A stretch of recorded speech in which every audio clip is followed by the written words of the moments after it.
If we accept the proposition that Australia continues to face a threat from terrorism, how does that threat significantly differ from the threat facing, for example, the US on one hand and the United Kingdom on the other, or Europe for that matter?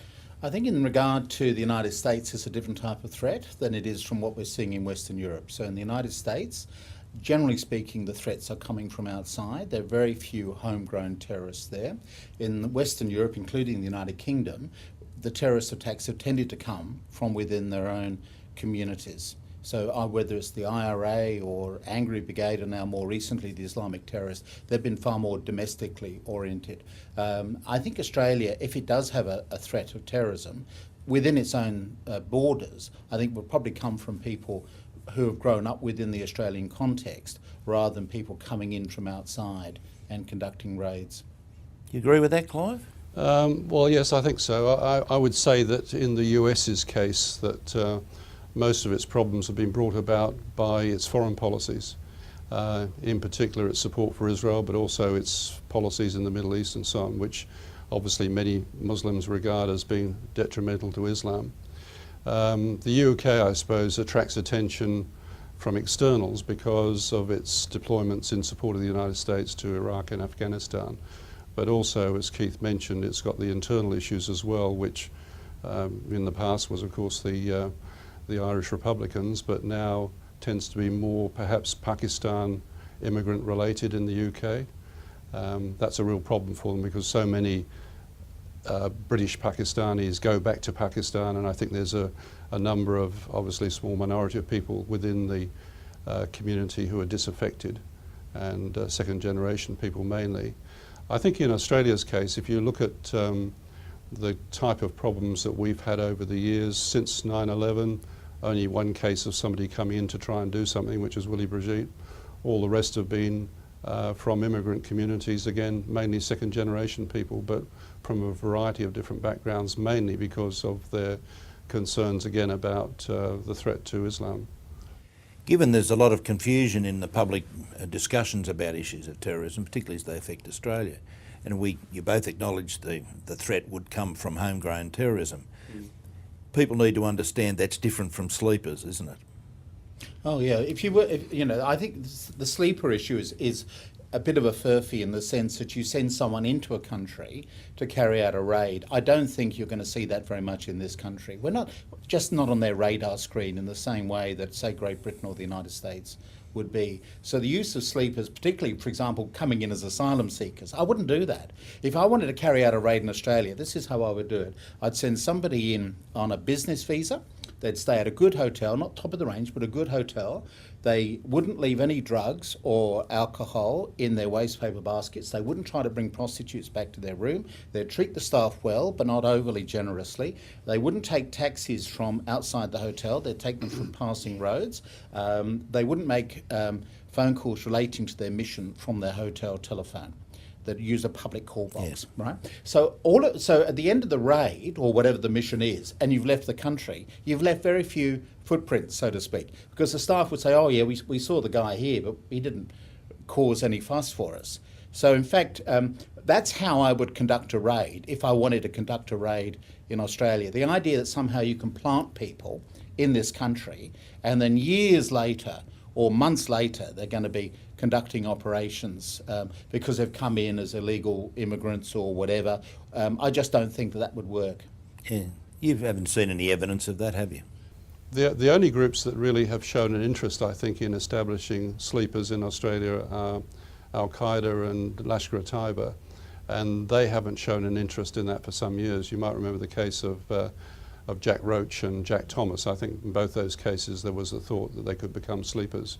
As it turned out, neither of them went down that track. I think more recently, though, if you look at the nature of the threat in Australia, it's really been the homegrown person. Sometimes the groups that have been rounded up under Operation Pendennis and Operation Neath have included people who have been to training camps overseas, but essentially they're homegrown, home-motivated people, really driven by Australia's foreign policies more than anything else, in particular our close association with the United States. What I find interesting, certainly in terms of debates about boat people and the like, there appears to be a misconception and people don't understand, and I'd be interested in both your views. The overwhelming majority of Muslims in Australia are moderate, peace-loving people who just wish to get on with their lives. Do you agree with that proposition? Oh, well, I certainly do. I think that most Muslims do just want to get on with their lives. They've come to this country to get a better life. Certainly, if you look at the British experience, you'll see people there who have come to, in this case, Great Britain. They've come from repressive Islamic regimes. They don't want to be living, in Pakistan or Bangladesh or whatever. The problem arises not with those migrants, but it's with their children, who because of the internet and all this sort of thing, start to think globally and act locally. And the risk that we've got is that you radicalise the next generation that's come through. The same, of course, with some of the young Somalis that we've had in this country as well. The parents are not wanting to live under that sort of regime, but the kids have this who've never lived there, have had this glamorous sort of image. And so they're the ones who get radicalised. And that's why we have this problem. But I think you're right. The majority of Muslims in this country just want to enjoy the good things of life in this country. That's your experience, Clive? Yes, I'd endorse that, because if you look at the number of Muslims in Australia, which is, say, roughly 400,000, something like 40 have been a problem so far. So, I mean, it's a really, really tiny percentage. I think one of the dangers is, though, that groups overseas, in particular now the Pakistan Taliban and, again, Lashkar-e-Taiba, are now looking at turning people around that have come to them for training. Instead of using them in that theatre, they're turning them around and saying you should go back home and do something.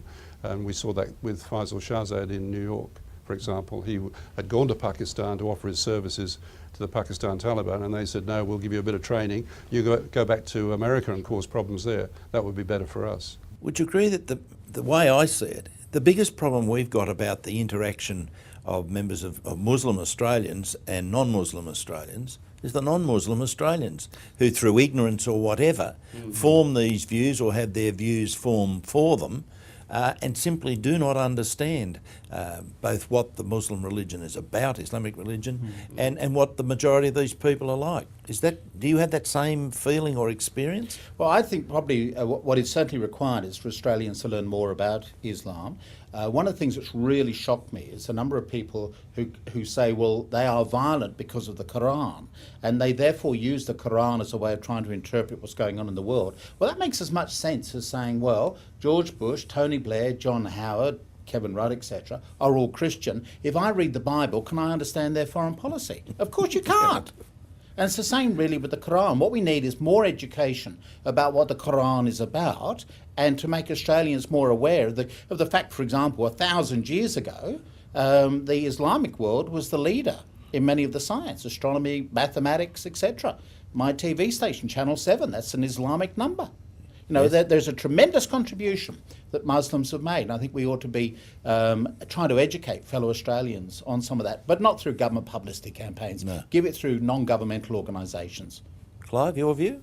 Well, I think that the Cronulla riots in 2005 really sort of demonstrated that there is, to some extent, a clash of cultures. But I thought that the young redneck Australians were more scary to me in their views than the Muslim youth involved, because I think there was a degree of confusion on the part of the Muslim youth, because they were being told to go home to where you came from by these redneck kids who were often taking too much alcohol and were driven to some extent by that, I think. And of course they were confused because they've been born in Australia, they regard themselves as Australian, they might be of Lebanese background, but they were sort of confused by the whole thing. So clearly that's a case where we need to have better education within the Australian community about Islam and the fact that it's a peaceful religion and so on, and not all Muslims are terrorists and are a problem. And clearly there needs to be more work done on that integration issue, I think. What do we need to do, or what more do we need to do to isolate that small group of extremists within the Muslim Australian community and prevent others from driving the moderates towards them?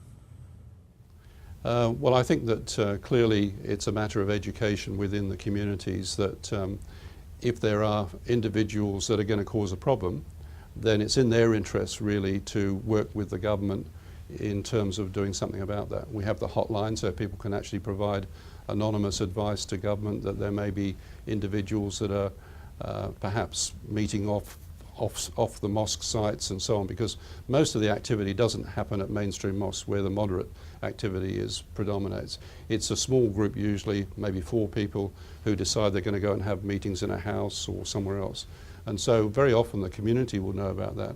And I think the answer really is to try and have those people identified before they actually do something, so that you can have moderate clerics then talk to them and say, well, you know, the way that you're interpreting things is not going to be good for the community as a whole. There are other ways of dealing with this issue. You live in a democracy. There are other ways that you can get political change to be undertaken other than undertaking terrorist acts. Can I just say, I think that there's no magic silver bullet. I think what Clive has said is correct, but I think that we're going to be living with this problem for many years to come. There are certain structural issues that we've got to address. Clive has already raised the fact that we're on a terrorist radar screen because of our foreign policy, because we do have certain alliances, which we regard as overwhelmingly important. Therefore, we end up as collateral damage to that. That's one aspect. I think also the Islamic community itself worldwide has got all sorts of tensions within it, such as the status of women, young people, and their own particular tastes in music, etc. And we are, again, collateral damage. Because the real issues are going on within the Islamic world. And we see profound debates going on within Islam as to how they cope with modernity. The debates that we had in the Christian world 500 years ago. Yeah. So you do get these upheavals, and it just so happens that it falls to us to be living at this time when you do have this upheaval. I don't think it's going to be any one magic bullet that's going to solve this problem, but at the end of the day, I regard it more as a criminal and a police issue rather than as an issue for a heavy-handed military approach alone. Yes. And for me, a lot of this work requires, therefore, very detailed community building work, a sense of inclusion, and a long-term strategy, and avoid just going for the headlines, etc.